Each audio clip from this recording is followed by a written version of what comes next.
I come before you all with a cry of help. We have to stand up against the Akane clan. The propaganda they are spewing against men is just unacceptable. They are indoctrinating these girls that men are barbaric, stinky, and yes, weak in the crotch. Okay, that last part is true, but I won't stand by quietly no more. This realization comes thankfully with the adaptation of In the Heart of Kunoichi Tsubaki, a series that is airing in the spring 2022 anime season. This is my thoughts on the first 2 episodes, so let's jump right into it. Jokes aside, In the Heart of Kunoichi Tsubaki is a series that I was extremely excited about getting adapted, and especially being adapted by Cloverworks. This is a manga series that was done by the mangaka for Teasing Master Takagi-san, so of course I loved that series, and so I was greatly looking forward to this series.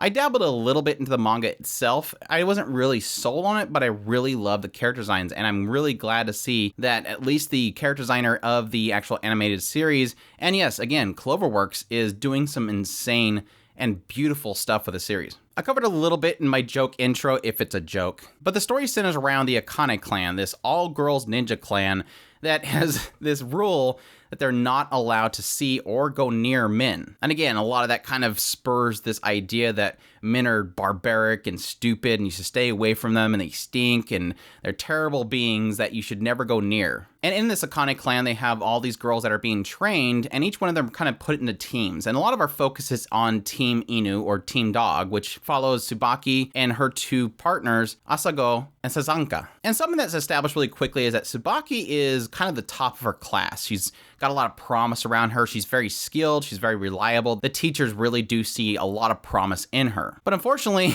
she's teamed up with 2 girls that aren't so reliable. You have Asago, who is just always thinking about food and a little bit ditzy, and then you have Sazanka, who is just obsessed with Tsubaki and is always trying to impress Tsubaki, even doing things that she shouldn't be doing. In our first scenario, we have Sazanka and Asago basically go out to try to find a male so they can defeat them and thus make Tsubaki look good and at least impress Tsubaki. And so Tsubaki has to quickly take action and go and retrieve them because, again, that's against the rules. They're not allowed to go see men or be anywhere near them. And what transpires from this whole situation is they end up being very close to where a male was training, and this kind of triggers something in Tsubaki. As yes, she ends up retrieving them and she doesn't see this male. She's obsessed with him. This idea of boys starts to kind of plague her mind. She can't get her mind off of the idea of seeing a male or even thinking about them. Something changed within her, and this desire kind of takes over her emotions. Every time she hears anything close to the word male, she starts thinking about it and she kind of gets thrown off. Even to the point where Sazanka thinks that something's wrong with Tsubaki, that she's afraid of the males, but she has to kind of quickly prove that she's not.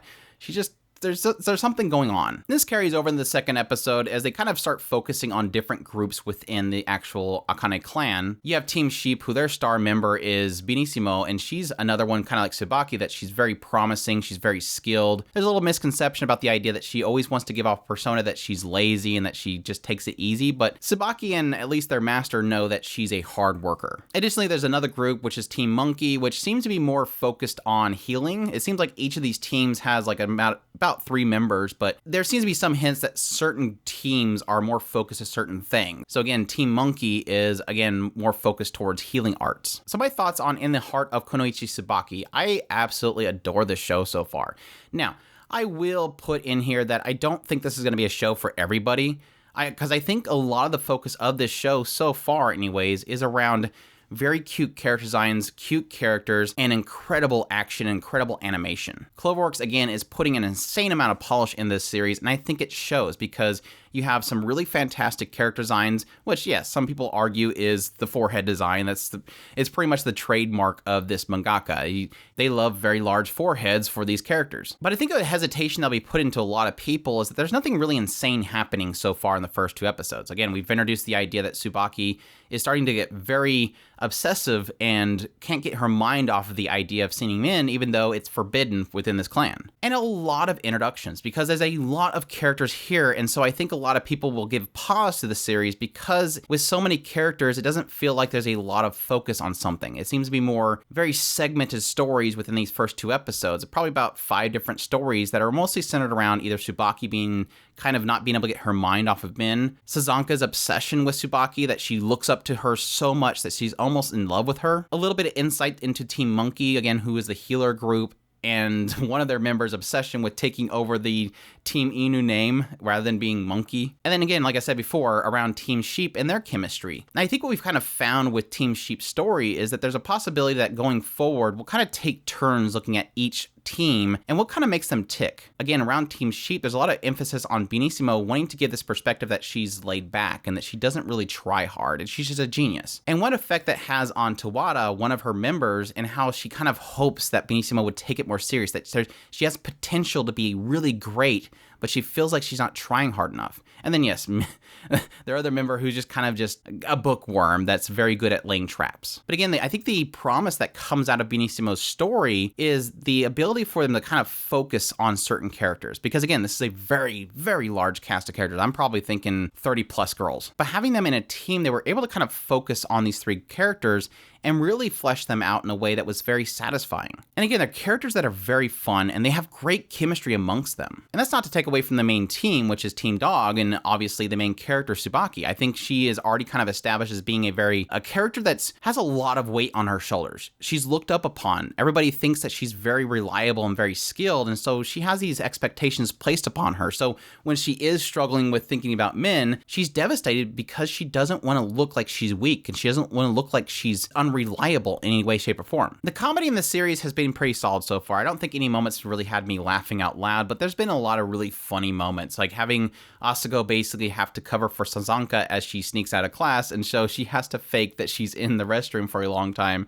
And so having this other character outside that really has to go, it was just really subtle but very funny in the way that they kind of portrayed it. And again, I think that helps with character moments, cute moments, and comedic moments, having really fantastic character designs. Like I said before, I love all these character designs. I'm looking through the list of all the adapted versions of each of the characters, and they just look fantastic. I think every one of these characters looks super cute, and I just love the design. I think this creator is very creative. And again, to have such a large cast, you kind of have to make each one of them look very distinct, and I think they pulled it off fantastically. I cannot wait to see all these characters up on the screen and doing things and interacting because they just look so great. And yes, like I said before, Cloverworks is doing some insane stuff with this series. I mean, a lot of the action scenes, a lot of the fights and stuff, there's not a whole bunch of them, but just a lot of the action scenes are so phenomenally animated. And yeah, the intro is just absolutely gorgeous. I could not have asked for a better studio for this. I don't even want somebody like Ufotable or Shaft to be working on this series because I think it needs a special touch that I think only Cloverworks has really established they can do with certain series such as My Dress Up Darling and such. I just really hope they keep this quality up because by quality and visuals alone, I'm sold on this show just because the character designs are so fantastic. I think the only fear that I really had with this series so far was really in the first episode. I kind of stopped myself from doing a first impressions for the first episode because I felt like it wasn't enough to really talk about quite yet. Because my fear that I had with the first episode was that there was so much focus on Tsubaki being in that Doki Doki mode, like what are men? I need to see one. I'm kind of being obsessed about it. And I felt like if that was what they were going to keep doing, I was going to be afraid for the series because I kind of seen that when I read the manga. The manga didn't sell me. I actually technically read up to the end of the first episode because they had this one moment where Asuko said that she's seen the boy and that she could transform into it, and everybody's standing around all excited.